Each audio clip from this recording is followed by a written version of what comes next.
കണ്ണൂർ ജില്ലാ പഞ്ചായത്ത് ഓണത്തിന് ഒരു കൊട്ടപ്പൂവിന് പകരം ഒരു പൂക്കാലം തന്നെയാണ് നൽകിയതെന്ന് തദ്ദേശ സ്വയംഭരണ എക്സൈസ് വകുപ്പ് മന്ത്രി എം.ബി. രാജേഷ് പറഞ്ഞു. ജില്ലാ പഞ്ചായത്ത് പദ്ധതിയായ ഓണത്തിന് ഒരു കൊട്ടപ്പൂവ് ചെണ്ടുമല്ലി കൃഷിയുടെ ജില്ലാതല വിളവെടുപ്പ് ഉദ്ഘാടനം അഴീക്കോട് ചാൽ പി. സിലീഷിന്റെ തോട്ടത്തിൽ നിർവഹിച്ച് സംസാരിക്കുകയായിരുന്നു മന്ത്രി. പല നിറത്തിലുള്ള പൂക്കൾ നിറഞ്ഞ 1000 ഇടങ്ങൾ ഈ പദ്ധതിയിലൂടെ സൃഷ്ടിച്ചു. വയനാടിന്റെ ദുരന്ത പശ്ചാത്തലത്തിൽ വേദനാജനകമായ ഓണക്കാലമാണെങ്കിലും നമുക്ക് ആ ദുരന്തത്തെ മറികടന്ന് മുന്നോട്ട് പോയേ മതിയാവൂ എന്ന് മന്ത്രി പറഞ്ഞു. പല നിറത്തിലുള്ള പൂക്കൾ നിറഞ്ഞു നിൽക്കുന്ന 1000 ഇടങ്ങളാണ് കണ്ണൂർ ജില്ലാ പഞ്ചായത്ത് ഈ ജില്ലയിൽ സൃഷ്ടിച്ചിട്ടുള്ളത്. ഇപ്രാവശ്യത്തെ ഓണം നമുക്ക് എല്ലാവർക്കും അറിയാം. വയനാടിൻ്റെ ഹൃദയഭേദകമായ ദുരന്ത പശ്ചാത്തലത്തിൽ വേദനാജനകമായ ഓണമാണ്. പക്ഷേ ആ വേദനയെ, ദുരന്തത്തിൻ്റെ ആഘാതത്തെ ഒക്കെ മറികടക്കാൻ ഇതുപോലുള്ള പ്രവർത്തനങ്ങൾ സഹായിക്കും എന്ന് നമുക്ക് പ്രത്യാശിക്കാം.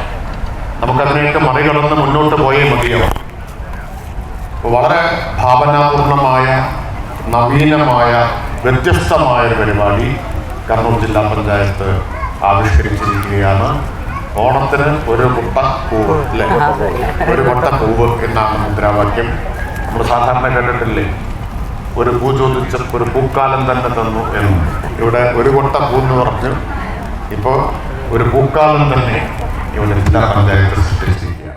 ഭാവനാപൂർണമായ നവീന പദ്ധതിയാണ് ജില്ലാ പഞ്ചായത്ത് നടപ്പിലാക്കിയതെന്ന് മന്ത്രി അഭിനന്ദിച്ചു. പൂക്കർഷകനായ സിലേഷിനെ മന്ത്രി പൊന്നാടി അണിച്ച് ആദരിച്ചു. 30 സെന്റ് സ്ഥലത്ത് 10,000 മഞ്ഞ, ഓറഞ്ച് ചെണ്ടുമല്ലി തൈകളാണ് സിലീഷ് കൃഷി ചെയ്തത്. പദ്ധതിയുടെ ഭാഗമായി 1000 കേന്ദ്രങ്ങളിലായി 2,33,482 ഹൈബ്രിഡ് തൈകളാണ് ജില്ലാ പഞ്ചായത്ത് കൃഷിഭവൻ മുഖേന വിതരണം ചെയ്തത്. ചടങ്ങിൽ കെ.വി. സുമേഷ് എം.എൽ.എ. അധ്യക്ഷനായി. ജില്ലാ panchayat president P. Divya, vice president advocate Binoy Kurian, വികസന സ്ഥിരം സമിതി chairperson UP. Shobha, Kannur block panchayat president KC. Jisha, Azhikode ഗ്രാമപഞ്ചായത്ത് president K. Ajeesh, ward member Haima എന്നിവർ സംസാരിച്ചു.